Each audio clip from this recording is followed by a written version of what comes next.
Hello, music lovers. Welcome back. I must apologise for the tone of my voice this weekend. I am rather ill, not sure what with, but a few too many of these at a friend's wedding last weekend, I presume, is what has opened the door to it. So I'm going to try and keep this simple and quick, whilst still remaining useful. Knowing me, it'll be a 30-minute ramble. But today I want to talk about something called the 3 R's.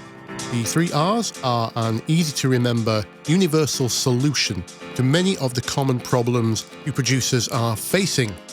Whether you have a mix question like how to make your track sound better, or your drums sound better, or whether you have an arrangement question, or whether it's an inspiration thing, how do you get ideas? Most of your struggles will be improved by remembering the 3 R's. So, R number 1 is reference. If you don't use references already, start. If you do, reference more. Trust me, so many of your struggles could be made far easier if you just reference more. R number 2 is reference. Because I promise you, you didn't take R number 1 seriously enough, did you? You're not referencing enough. We will go into how often shortly, but I promise you, whatever you think it is, it's not enough. You need to reference more. The last R is a game changer. It's reference. You get the idea. The 3 R's are reference, reference, and reference. I'll be off, but certainly remember the 3 F's. The 3 F's. Yeah. Security, security, security. Okay. I know a few of you are feeling a little bit clickbaited right now. Stick around, let me tell you why this is such a big deal. Hands up, all of you who've been in that situation where you've been working on a track all night and you wake up the next day, listen to it, and it's absolutely trash. What about you at the back there? You didn't put your hand up. You're a fraud. It happens to everyone. Everyone thinks this is just an ear fatigue thing. And while that is partially true, it's nowhere near the full story.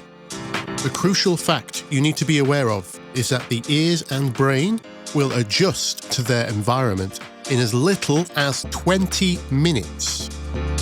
Just think about that. If you had your own track on loop in any form for more than 20 minutes, your brain and ears now think that sound is normal.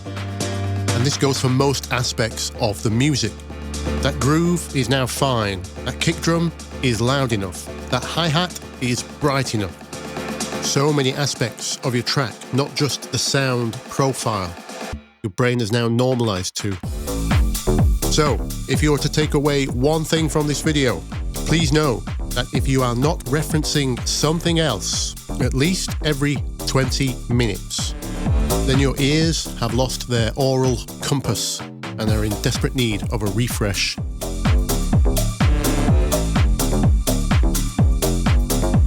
I take this one stage further.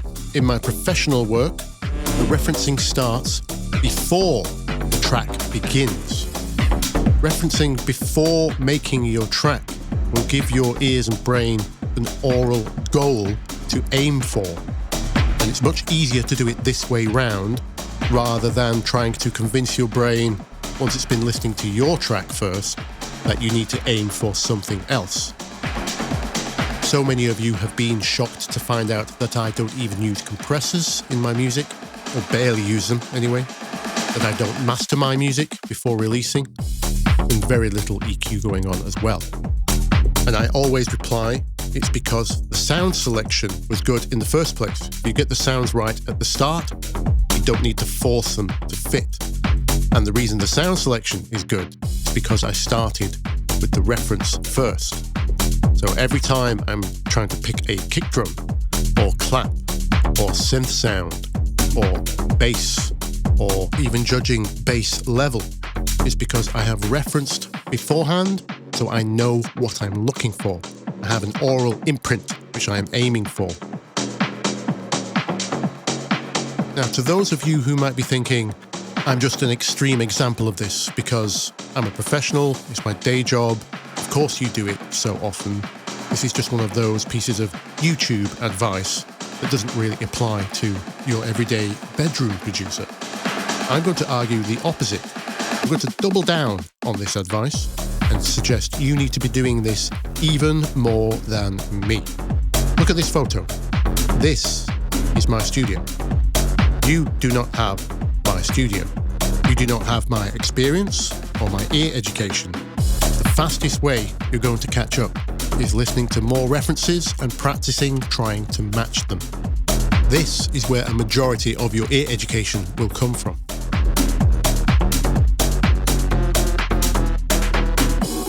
Okay, I've shouted at you for long enough. Let me show you some practical tips on how to reference, give you some pointers and things to watch out for. Before you do anything, you need to match volumes, and preferably do not do this with meters. These measurement meters we have are for all kinds of different standards, but none of them are equal to the ear. The ear is always the final arbiter. Match levels by ear. We have to do this because the ears are not linear. When we hear things at different volumes, our ears actually change the frequency balance. At lower volumes, we hear relatively less bass and highs. Whereas when we crank it, we hear far more bass and highs than normal when our mids are suppressed. You could be listening to two tracks which are identical, but you think are different mixes because they are accidentally 1 dB apart. And you might hear the lower one as having less bass, less hi-hats, maybe even less punch. So match your levels first. The first reason you might reference is usually the frequency balance of a track, and this kind of takes care of itself if you do this often enough. Because the brain doesn't really interpret sound as 20,000 different frequencies. It's very much a kind of yin-yang balance, a seesaw, if you will, of total sound.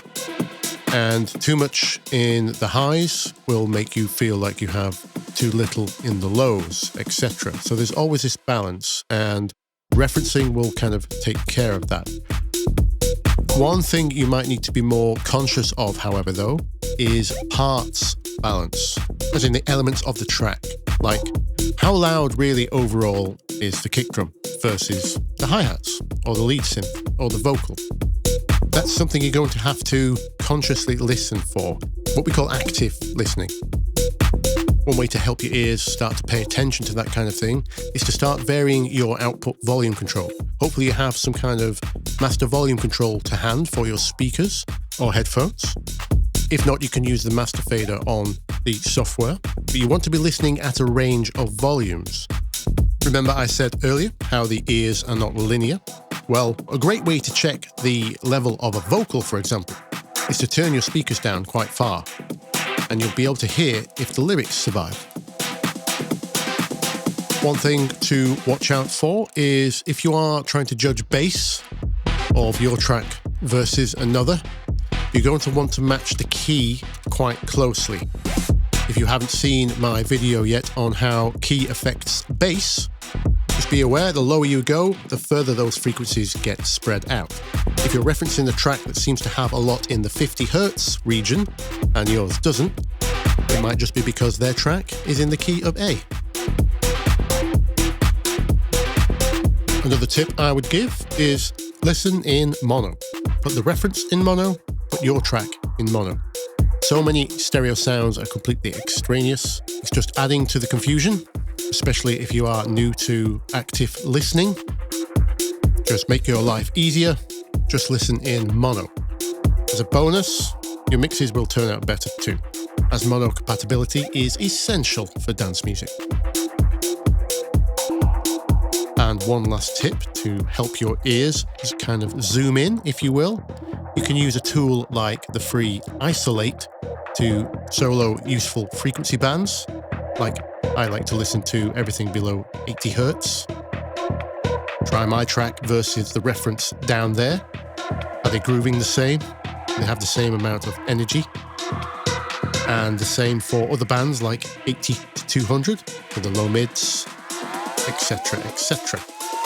As an added bonus, listening for any kind of length of time in one of these frequency bands will give your ears a massive shock when you switch back, which is always good, again, for resetting your perspective. Right, wakey, wakey. You can all wake up now. My God, I sound even duller than normal with this cold. Maybe I shouldn't have done that, actually. This could have farmed unintentional ASMR views, couldn't it? Anyway, I'm going to leave you now. I have performed my duties to the YouTube algorithm. If you would be so kind to do the same, that would be fantastic. I will see you in the comments, and I will see you next week. Bye-bye.